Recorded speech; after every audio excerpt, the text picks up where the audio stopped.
어린 양이 서 있는 시온산, 그리고 그를 따르는 14만 4천 명의 이마에는 이름이 새겨져 있습니다. 하늘에서는 마치 거대한 폭포수 소리 같기도 하고 또 엄청난 천둥 소리 같기도 한 노래가 울려 퍼지고요.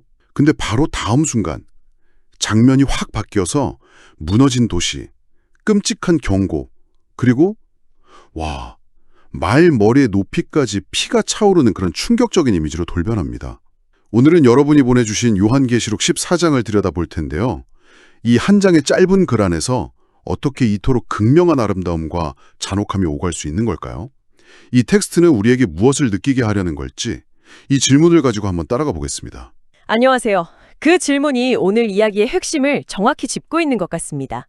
요한계시록 14장은요, 의도적으로 감정을 막 뒤흔드는 장이거든요. 아, 의도적으로요? 네. 마치 한 편의 강렬한 3막짜리 드라마처럼 구성되어 있죠.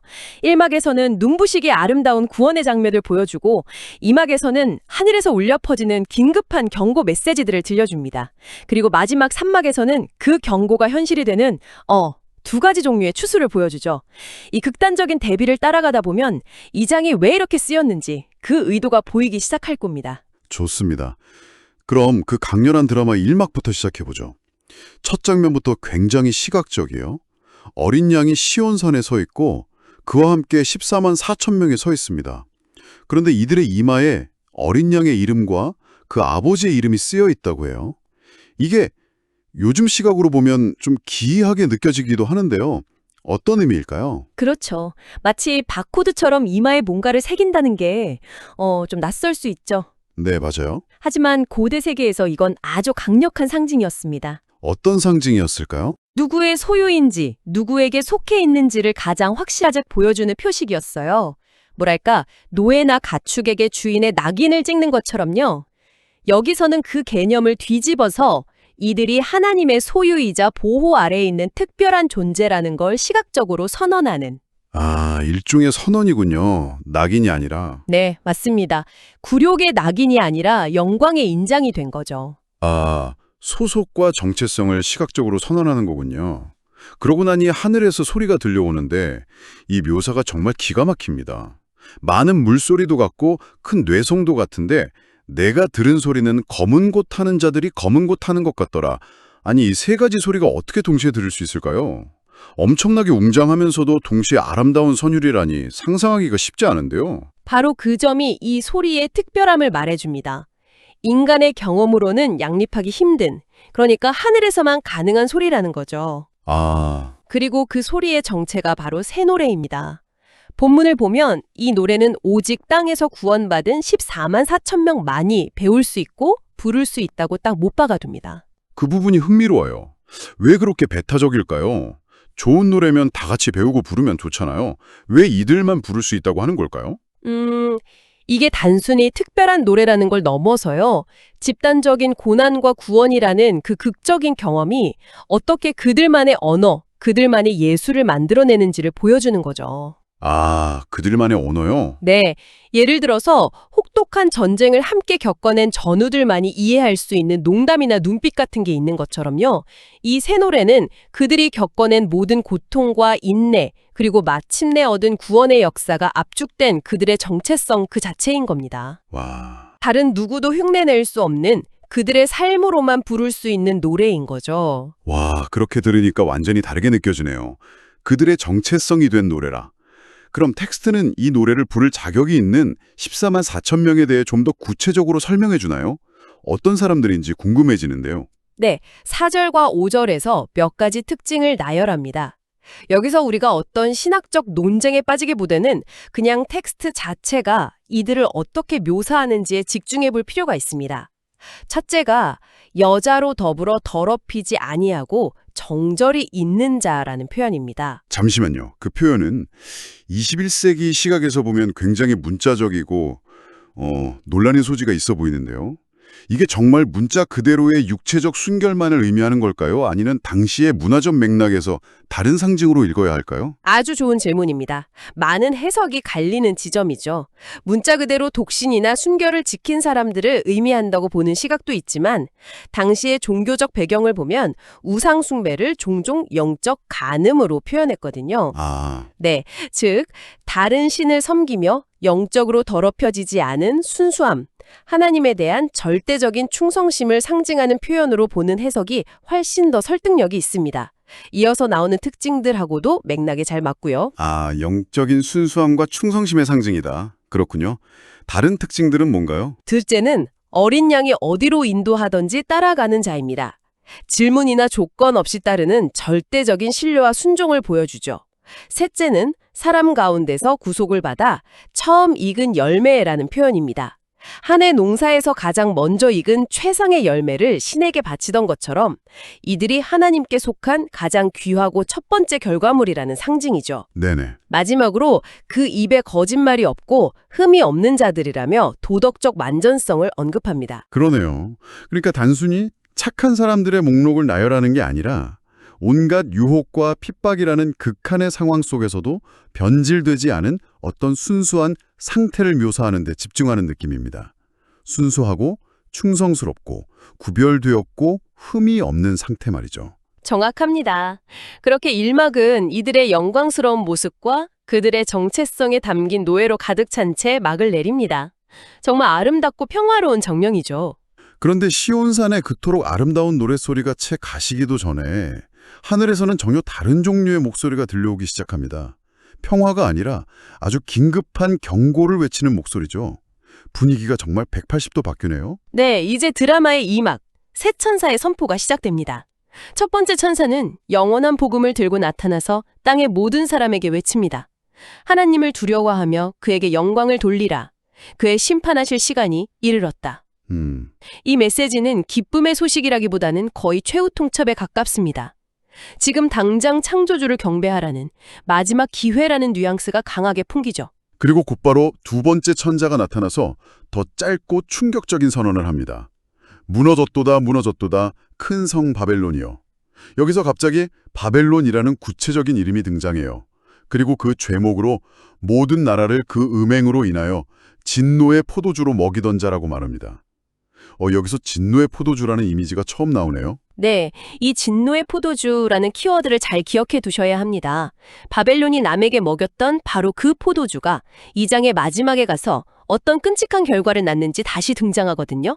일종의 복선인 셈이죠. 그렇군요. 그리고 이제 세 번째 천사가 등장하는데 이 메시지는 정말 소름이 돋을 정도로 무섭습니다. 짐승과 우상에게 경배하고 표를 받은 자가 겪게 될 일에 대해 아주 구체적으로 묘사하거든요. 여기서 묘사되는 고통은 굉장히 감각적이고 집요하죠.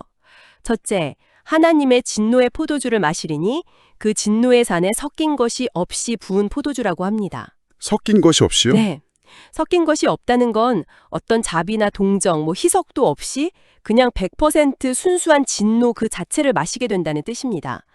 둘째, 불과 유황으로 고난을 받으리니 라며 고통의 방법을 명시하고 그 고통의 연기가 세세토록 올라가리로다 라며 그 고통이 영원히 계속될 것임을 강조합니다. 그리고 11절의 마지막 구절이 정말 머릿속에 박힙니다. 밤낮 쉼을 얻지 못하리라. 영원히 계속되는 고통 속에서 단 한순간의 안식이나 휴식도 없다는 거잖아요. 이건 정말 상상할 수 있는 최악의 절망인 것 같습니다. 바로 그 지점 때문에 이 끔찍한 경고 바로 뒤에 나오는 12절과 13절이 엄청난 힘을 갖게 됩니다. 텍스트는 의도적으로 이 최악의 절망 바로 뒤에 가장 큰 희망을 배치합니다. 12절에서는 성도들의 인내가 여기 있나니 저희는 하나님의 계명과 예수 믿음을 지키는 자니라 라며 앞서 경고받은 이들과 정반대의 선택을 한 사람들을 보여줍니다. 그리고 그들에게는 하늘에서 직접 음성이 들려오죠. 기록하라. 지금 이후로 주 안에서 죽는 자들은 복이 있도다. 그들이 수고를 그치고 쉬리니. 여기서 쉼이라는 단어가 나오네요. 밤낮 쉼을 얻지 못하는 고통과 정확히 반대되는 개념으로서의 쉼. 맞습니다. 이 장 전체를 관통하는 핵심적인 대조입니다. 밤낮 쉼 없는 고통과 모든 수고를 그치고 얻는 영원한 쉼. 14장은 계속해서 이 두 개의 길, 두 개의 운명을 극명하게 대비시키면서 독자에게 선택을 강요하고 있는 겁니다. 당신은 어느 쪽에 설 것인가? 네. 쉼 없는 고통인가, 영원한 안식인가, 이 질문을 던지며 2막이 끝나는 거죠. 와, 시온산의 아름다운 노래로 시작해서 쉼이냐, 쉼 없느냐는 극단적인 선택의 기로까지 왔습니다. 이제 무대는 다 차려진 셈이네요. 영광스러운 약속과 끔찍한 경고가 모두 선포되었으니 이제는 뭔가 실제적인 일이 벌어져야 할 것 같은데요. 그렇죠. 이제 마지막 3막, 선포가 행동으로 옮겨지는 추수의 시간입니다. 14절을 보면 사람의 아들과 같은 이가 흰 구름 위에 앉아 있는데 머리에는 금 면류관을 쓰고 손에는 아주 날카로운 낫을 들고 있습니다. 네. 추수를 위한 모든 준비가 끝나는 완벽한 모습이죠. 그리고 성전에서 나온 천사가 땅에 곡식이 다 익었으니 낫을 휘둘러 거두십시오라고 외칩니다. 추수 시기가 왔음을 알리는 신호 같네요. 그러자 구름 위에 앉은 이가 낫을 휘둘러 땅에 곡식을 거두어 드립니다. 첫 번째 추수는 이렇게 비교적 담담하게 끝나는 것 같아요. 네, 곡식이 거두어지니라는 한 문장으로 간결하게 묘사됩니다. 그런데 여기서 긴장을 늦추면 안 됩니다. 바로 이어지는 두 번째 추수는 분위기가 완전히 다르거든요. 훨씬 더 폭력적이고 강력한 이미지가 사용됩니다. 17절에 또 다른 천사가 날카로운 낫을 들고 나오고 이번에는 불을 다스리는 천사가 제단에서 나와서 명령을 합니다. 딴에 포도송이를 거두어라. 그 포도가 익었느니라. 대상이 곡실에서 포도로 바뀌었네요. 이런 세부적인 묘사들이 다 의미가 있는 거겠죠? 그럼요. 곡식 추수는 보통 알곡을 모아 창고에 들이는 긍정적인 이미지로 연결되지만 포도 추수는 포도주 틀에 던져져 으깨지고 밟히는 과정이 필연적입니다. 텍스트는 이 이미지를 아주 잔혹하게 활용합니다. 19절을 보면 천사가 거둔 포도를 하나님의 진노의 큰 포도주 틀에 던져버립니다. 아까 아까 2막에서 복선으로 나왔던 진노의 포도주라는 개념이 이제 실제적인 심판의 도구로 등장한 겁니다. 그리고 그 결과가 정말 충격적입니다. 20절에 성 밖에서 그 틀이 밟히니 틀에서 피가 나서 말굴레까지 닿았고 1,600 스타디온에 퍼졌더라. 포도즙이 아니라 피가 흘러나왔다고요? 그렇습니다. 심판의 강렬함을 극대화하는 표현이죠. 여기서 끝이 아닙니다. 잠깐만요. 1,600 스타디온이요. 그게 도대체 어느 정도인지 감이 전혀 안 오는데요. 그 거리를 알아야 이 이미지의 충격이 제대로 느껴질 것 같습니다. 네, 그게 핵심이죠. 말굴레까지 닿았다는 건 피가 강처럼 흘러서 그 깊이가 달리는 말의 머리 높이까지 찼다는 의미입니다. 그리고 1,600 스타디온은 오늘날의 단위로 환산하면 약 300km에 달하는 엄청난 거리입니다. 300km요? 네. 잠깐만요. 서울에서 부산까지 직선 거리가 한 325km 정도 되지 않나요? 네, 거의 그 정도 거리죠. 그럼 거의 그만한 지역이 말 머리 높이까지 피로 가득 찼다는 거군요. 와, 이건 정말 상상조차 하기 힘든데요? 솔직히 이런 이미지는 너무 강렬해서 그냥 넘기기가 힘드네요. 왜 이토록 잔인할 정도의 이미지를 사용해서 심판을 묘사해야만 했을까요? 이 텍스트의 저자는 독자들에게 공포감을 주려는 게 목적이었을까요? 공포감 자체보다는 앞서 세 천사가 외쳤던 경고가 단순한 말이 아니라 반드시 실현되는 현실이라는 것을 보여주려는 의도가 더 강하다고 봅니다.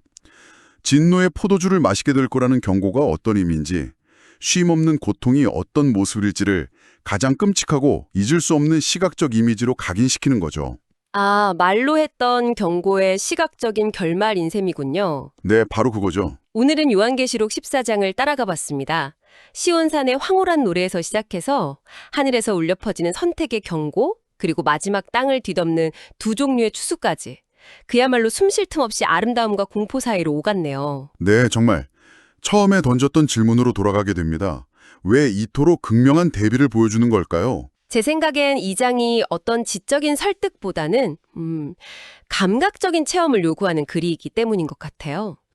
체험이요? 네. 머리로 이해시키기보다 눈으로 보고, 귀로 듣고, 마음으로 느끼게 하려는 거죠. 네. 구원의 기쁨이 얼마나 황홀한지, 또 반대로 심판의 고통이 얼마나 끔찍한지를 온몸으로 체감하게 만들어서 지금 당신이 서 있는 자리가 어디인지를 돌아보게 만든다. 바로 그겁니다.